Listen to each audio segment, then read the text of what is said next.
Hi, today special recipe ragi chimili, அதாவது ராகி லட்டு. வாங்க ப்ரிப்பரேஷனுக்கு போகலாம்.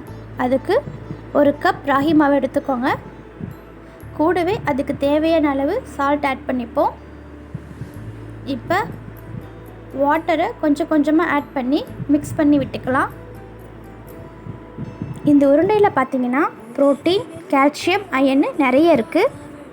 பிளட் சுகர் லெவலையும் கண்ட்ரோல் பண்ணும். அது மட்டும் இல்லாமல் ஃபைபர் அதிகமாக இருக்கிறதால வெயிட் லாஸ்க்கு ஹெல்ப் பண்ணும். ஓகே, இந்த மாதிரி தண்ணியை கொஞ்சம் கொஞ்சமாக ஆட் பண்ணி பிளேட்லேயும் ஒட்டாமல் நம்ம கையிலையும் ஒட்டாமல் கரெக்டான பதத்துக்கு எடுத்துக்கிட்டு வரணும். இதுதான் கரெக்டான பதம் பாருங்கள். இப்போ அடை தட்டி எடுத்துக்கலாம். அதுக்கு ஒரு வாழை இலையில் ஆயிலை அப்ளை பண்ணுங்கள்.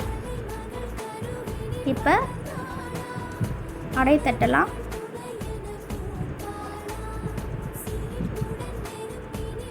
இந்த அடையை நல்லா தட்டிட்டு தோசைக்கல்லில் போட்டு எடுத்துப்போம்.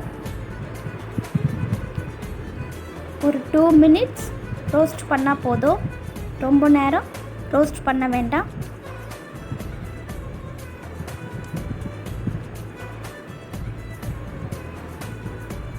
ஓகே, ரெடி ஆகிடுச்சு. இந்த பதத்துக்கு வந்தால் போதும். இப்போ இதை ஒரு பிளேட்டில் போட்டு ஆற விட்டுக்கலாம்.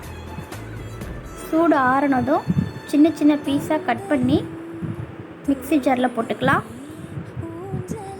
இப்போ இதுக்கு தேவையான அளவு சால்ட், கொஞ்சமாக ஏலக்காய் பவுடர் ஆட் பண்ணி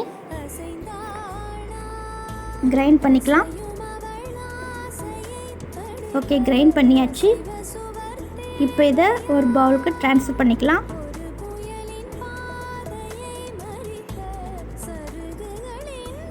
இப்போ இது கூடவே 1/4 கப் அளவுக்கு வறுத்த எள்ளு, 1/4 கப் அளவுக்கு வறுத்த பொடி பண்ண வேர்க்கடலை, 1/2 கப் அளவுக்கு வெல்லம், அப்படி இல்லைன்னா நாட்டு சர்க்கரையை ஆட் பண்ணிக்கோங்க. இப்போ இதை நல்லா மிக்ஸ் பண்ணி விட்டுட்டு 1 ஸ்பூன் நெய் ஆட் பண்ணிப்போம். நல்லெண்ணெயும் ஆட் பண்ணலாம், நம்ம இஷ்டம்தான். இப்போ இதை நல்லா மிக்ஸ் பண்ணிவிட்டு பால் ஷேப்பில் உருண்டை பண்ணி எடுத்துப்போம்.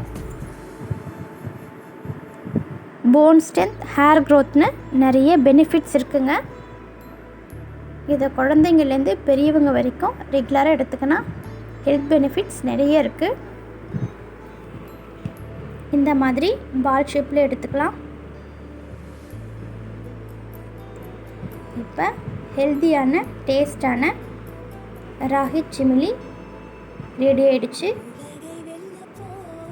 பிடிச்சிருந்தா லைக் பண்ணுங்கள், ஷேர் பண்ணுங்கள்.